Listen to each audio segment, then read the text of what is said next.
আমরা কেউ কিন্তু বাকি বিধায়ক যাদের কাছে ফোন যাচ্ছে, যারা আজকে গেটওয়ে হোটেলে মিটিং করেছেন, আমি তাদের অনুরোধ করব, আমরা কেউ নির্দল জিতে আসিনি।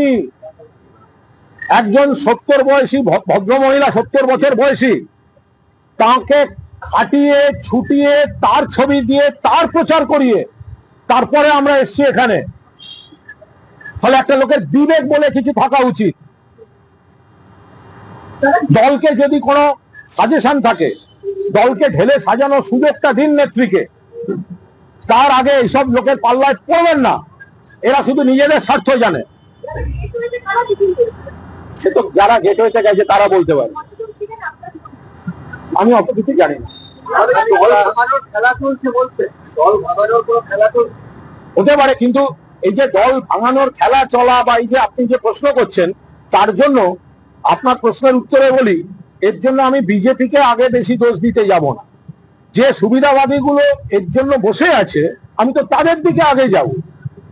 বিজেপি একসময় চোখদান মেলা করতো দিলীপ বাবুর আমলে, ডেকে ডেকে লোক নিয়ে নিত। আজকে মুখ্যমন্ত্রীও তো আগে তৃণমূলেই ছিলেন, তো বিজেপি নেয়নি। এরপরে আমরাও আবার ওদের নিয়েছি। এবার বিজেপি হয়তো নিতে চেষ্টা করছে। আমি ওদের ওই নীতি কথা পরে হবে, আমি ওদের দোষ দিচ্ছি না। দোষ তো এই লোকগুলো যারা বসে আছে এই টোপটা নেবে বলে, গাজরটা খাবে বলে। একটা কৃতজ্ঞতা বোধ থাকবে। আই রিপিট, আমি বাকি বিধায়কদের হাত জোর করে অনুরোধ করব, যারা এই কৃতজ্ঞতার পাল্লায় পড়ছেন, আমার একটা অনুরোধ, আমরা কেউ নির্দল জিতে আসিনি। আমরা জিতে এসেছি তৃণমূল কংগ্রেসের প্রতীকে। তৃণমূল কংগ্রেসের দলের প্রার্থী মমতা বন্দ্যোপাধ্যায়ের ছবি ব্যবহার করে, এবং মমতা বন্দ্যোপাধ্যায়কে যারা ভোট দিয়েছেন সেই ভোট আমরা পেয়ে বিধানসভায় এসেছি। দম থাকলে নির্দল হোক, আলাদা, নিজেরা জিতে এসে তারপর আমরা এসব করতাম। আমরা জিতে এসেছি তৃণমূলের হয়ে। আর প্রথম মিটিং এর পর আমার যদি কোনো অভিযোগও থাকে, আমি মমতা বন্দ্যোপাধ্যায়কে চিঠি না দিয়ে আমি দিচ্ছি স্পিকারকে। এ হয় নাকি কখনো এত বড় দল বিরোধী কাজ? কিন্তু যদি কারুর কোনো ভুল ত্রুটি মনে হয়, তাহলে সেটা আগে তো নেত্রীকে জানানো উচিত। নেত্রী তো সই সংগ্রহে ছিলেন না। নেত্রী সই সংগ্রহে ছিলেন না, এবং সবাই ছিলেন। কে কখন সই করতে মিস করেছেন, কে আগে করেছেন, কে পরে করেছেন, এর মধ্যে আমি ঢুকছি না। আমাদের প্রয়োজনীয় যত সংখ্যক বিধায়ক, তার থেকে বেশি বিধায়ক আমাদের আছে। এবার এরা যদি নৈতিকতা অনৈতিকতার কথা বলেন, তো ভোটের আগে, ভোটের দিন পর্যন্ত যে তৃণমূলটা সব ভালো ছিল বলে তারা প্রার্থী হলেন, হারার পর একটা ইস্যু তারা মনে করছেন সেটা খারাপ হয়ে গেল, অনৈতিক হয়ে গেল। 20 দিন হয়নি, 20 দিনের এমএলএ তারা আজকে এই বিশ্বাসঘাতকতা।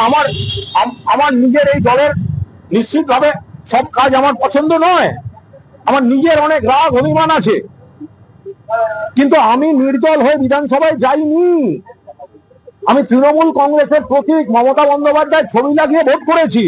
মমতা বন্দ্যোপাধ্যায়কে যারা মুখ্যমন্ত্রী চেয়েছেন, মমতা বন্দ্যোপাধ্যায়কে যারা ভালোবাসেন, তাদের ভোট আমি পেয়েছি। আমি কি করে আমি বেইমানি করবো? কিভাবে আমি বিশ্বাসঘাতকতা করবো?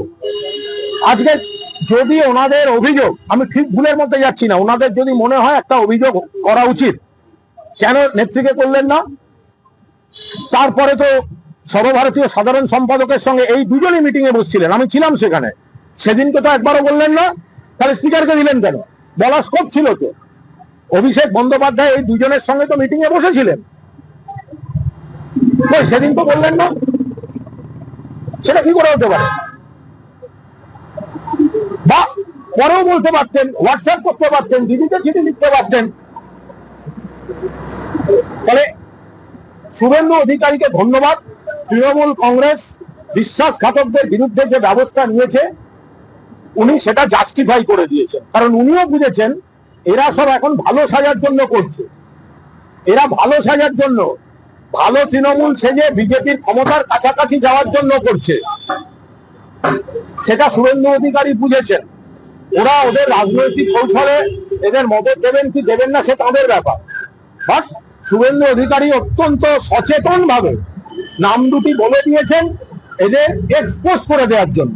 শুভেন্দুকে ধন্যবাদ জানাচ্ছি।